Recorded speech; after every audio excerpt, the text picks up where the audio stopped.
Merhaba arkadaşlar, Falım Astroloji kanalına hoş geldiniz. Başak ve yükselen Başaklar için Mart ayının ilk 15 gününde neler yaşayabileceklerine hep birlikte bakacağız. Kanalımızı beğenmeyi ve abone olmayı unutmayın diye hatırlatmamızı yapalım. Kahve falı baktırmak isteyenler Falım Astroloji Instagram sayfasından ulaşabilirsiniz. Yıldızname ve tarot bakımı için de Seher_Tarot Dünyası yazarak hem Instagram'dan hem de TikTok'tan Seher Hanım'a ulaşabilirsiniz arkadaşlar.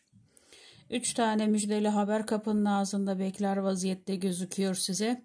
Özellikle iş ve kariyer anlamında uzun zamandan beri beklediğiniz o atılım veya olumlu cevaplar konusu bu dönem kapınızın ağzında ilk günlerde sizi bekliyor olacak. Taşınma konusu var ama buna cesaretiniz olmayacak. Biraz daha zaman ve maddiyat konusunu toparladıktan sonra taşınma konusunu gündeme getireceksiniz. Kısa mesafeli bir taşınma gözüküyor. İş konusunda yeni başlangıçlar var ama aynı zamanda etrafınızdaki kişilerle ilgili mücadele süreciniz de gözüküyor. Sonsuzluk işareti çıkmış burada. Kariyeriniz anlamında beklediğiniz, mutlu olacağınız, sevineceğiniz haberleri bu dönemde alacaksınız. Özellikle devlet kapısında beklenilen bir atama veya memurluk konusundaki sürecinizin hızlanacağı ve bu imzaların hızlı bir şekilde atılacağı gözüküyor. İlişkiler konusunda devam eden ilişkilerinizin biraz daha iyileşmesi, yani duygusal paylaşımlar, romantik anlar için biraz daha yoğun bir süreç sizi bekliyor arkadaşlar. Bu da ilişkinizin daha sıkılaşması anlamına geliyor. Ferahlayacağınız haberler var. Küçük bir grup içerisinde kutlama yapacaksınız arkadaşlarınızla birlikte. Uzun zamandan beri hayalini kurduğunuz ve önünde sürekli engellemelere karşılaştığınız bir sürecin artık sonuna geliyorsunuz. Bu dönem ödemeler konusunda sıkıntı yaşayabilirsiniz. Daha önceki aylardaki hesapsız harcamalar ya da harcamalar konusundaki dikkat etmemişliğiniz varsa bu dönem ödemeler sizi zorlayabilir gözüküyor arkadaşlar. Yukarıdan gelecek, yani yeri belli olmayacak olan bir kısmet. Aile içerisinde biraz karışıklığa sebep olabilir. Bunun paylaşımı konusunda sizi sıkıntıya sokabilirler. Geçmişten gelen bazı sıkıntılardan artık aydınlığa çıkışınız, özellikle insanlar konusunda konuşmalar sizin artık biraz daha kendi halinize bırakılmanız ve söylediklerinizin dikkate alınması anlamına gelir. Kan bağınızdan olan bir kişinin hastalanması veya onun sizinle ilgili fikirleri sizin canınızı çok sıkabilir. Bu kişiyle ilgili zıtlaşma, hatta küsme gibi bir durumunuz söz konusu olacak. Burada haklı olsanız da haksız duruma düşebilirsiniz. O yüzden dikkatli olmalı, kelimelerinizi seçerek konuşmalısınız arkadaşlar. Bir balığınız, kısmetiniz var. Geldiği gibi de paylaşmayı düşünüyorsunuz. Yani yapmak istediğiniz daha kısmet gelmeden belli olarak gözüküyor ama bu konuda ertelemelere maruz kalabilirsiniz. Gelecek olan ödemenin daha sonraki bir zaman dilimine kalması sizin hayallerinizi ertelemeniz anlamına da geliyor demektir. O yüzden biraz öfkelenebilirsiniz ama burada öfkelenmek yerine bu sürecin, hani bundaki hayrın ne olduğunu görmek daha mantıklı olabilir. Çünkü öfkelenmek krizi yönetmek anlamına gelmiyor. Siz burada öfkenize kapıldığınız an bu krizi de yönetme konusundan çıkmış olacaksınız. Bunun yerine olacak olan şeyler konusunda tedbirli veya ikinci bir planınızın da hazırlıklı olmanız gerekiyor. Yani bu dönem evet, titizliğiniz, olaylara bakış açınız, objektif olmanız yanında bir şeylerin ters gitmesi durumunda B planınızın da hazır olması gerektiğini anlatan bir dönemin içerisindesiniz.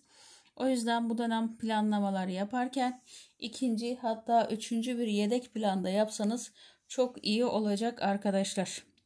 Bunun avantajlarını ileriki dönemde de güzellikleriyle karşılaşmış olacaksınız. Şu an için size sıkıntı verebilir bu durumlar. Hani kötüyü düşünmek, kötüyü çağırmak gibi düşünebilirsiniz ama bu dönem insanların özellikle bir aksilik olduğunda, evet bu arada deprem için geçmiş olsun. Ben Mersin'de yaşadığım için ben de depremin içerisindeyim arkadaşlar. Böyle bir durumlarda insanların B planının olması, inanın ki şu dönemde en çok gündemde olan konu. Bu konuda ben de hazırlıksız yakalanan insanlardanım. O yüzden B planının olması, bir şey durumunda insanların hazırlıklı olması, en kötüyü düşünüp en kötüyü çağırmak anlamında değil, tedbir amaçlı gözüküyor. Arkasından gelecek olan bu dönem nazarla ilgili başarılarınız çoğalacak ama sizin kendi önünüzdeki sürecinizle bir kağıt imzalayarak yeni bir başarıya da imza atacaksınız gözüküyor. Hiç beklemediğiniz insanlardan özellikle hiç beklemediğiniz yardımlar görebilirsiniz. İş veya kariyer konusunda önünüzü açacak süreç başlamış olarak gözüküyor. Bu dönemde özellikle tanımadığınız insanların bile size bu konuda yardımcı olacağını göreceksiniz. 3 tane kısa yollarınız var. Bu yolların her birisinden ayrı ayrı kısmet gelişi var. Devlet kapısından gelecek olan bir temiz haber var. Mahkemelik bir konusu olan kişilerle ilgili erteleme durumu söz konusu. Bu süreç sizin biraz canınıza sıkılabilir ama ertelenmesi de size ileriki dönemde fayda sağlayacağını gösteriyor. 2 tane yine kısa yoldan gelecek olan misafiriniz var. Bir kişiyle ilgili yüzleşmeniz var. Geçmişte size karşı yalan söylemiş veya hata yapmış bir kişiyle yüzleşmeniz var. Bu konudan dolayı da artık yüreğinizdeki o yükten kurtulmuş olacaksınız. Müjdeli bir haberle birlikte evin içerisinde bir kutlama yapacağınız bir durum söz konusu. Geçmişten gelen 2 tane konu var. Bu dönem size hep engel olan bazı konularla ilgili artık bu engellerin üzerinizden kalktığı veya bunlarla ilgili ferahlığa kavuşacağınız bir dönem olarak işaretleniyor burası arkadaşlar. Dilek kapılarınız açık. Yurt dışı ile ilgili bir anahtar veya bir kısmetle ilgili ikisinin de kapısı açık. Hangisi size uygunsa onun geleceği anlamında gözüküyor. Yurt dışı ile ilgili iş ve kariyer anlamında başvuruda bulunan kişilerin onaylanma süreci yeni bir başlangıç yapma konusunda fırsatları olacak gözüküyor. Evlilik konusunda yine yurt dışı ile ilgili bir durum söz konusuyla bu konuda sıkıntı yaşayabilirsiniz. Diyorum ya ikinci bir plan yapmanız gerekiyor ya da başka bir şekilde yönelmeniz söz konusu olabilir. Ailenin içerisinde sizin kararlarınızın önemsenmesi bu dönemde bu konuyla ilgili ferahlığa kavuşmanız ve uzun zamandan beri bebekle ilgili beklentisi olan bir Başak Burcuysanız özellikle evli Başak Burçları için bu konuda müjdeli haberler alma süreniz başlamış gözüküyor. Evlilik konusunda arkanızda bırakmaya çalıştığınız bir sorunu kabullenme, bu konunun üstesinden gelme durumunuz var. Bekarlar içinse hayatına yeni girecek olan bir kişiyle ilgili kararsızlık yaşayabilirsiniz şu anlık ama ileriki dönemde bu konu daha ferahlatıcı hale gelecek sizin için. Miras konusu gündeminizde olacak. 3 ayrı yerden gelecek olan miras konusu ve bunlarla ilgili tartışmalar ayrı bireylerin arasında az veya çok kavramı daha çok konuşulacak anlamına geliyor.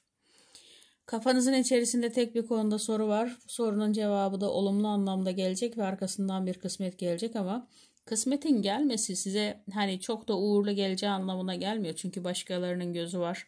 Burada haklı haksızdan bahsetmiyorum. Sanki ben bundan hoşlanmadım diyeceğiniz bir süreç gözüküyor. Aileden anne duası ya da teyze duası kısmını bu dönem çok alıyorsunuz ya da geçmişteki bu konularla ilgili çok sıkıntılar yaşayan birisi olarak bu dualar sizi ferahlığa çıkaracak anlamına geliyor. Ağaç çıkmış, yeni bir kök salma, yeni bir dönem.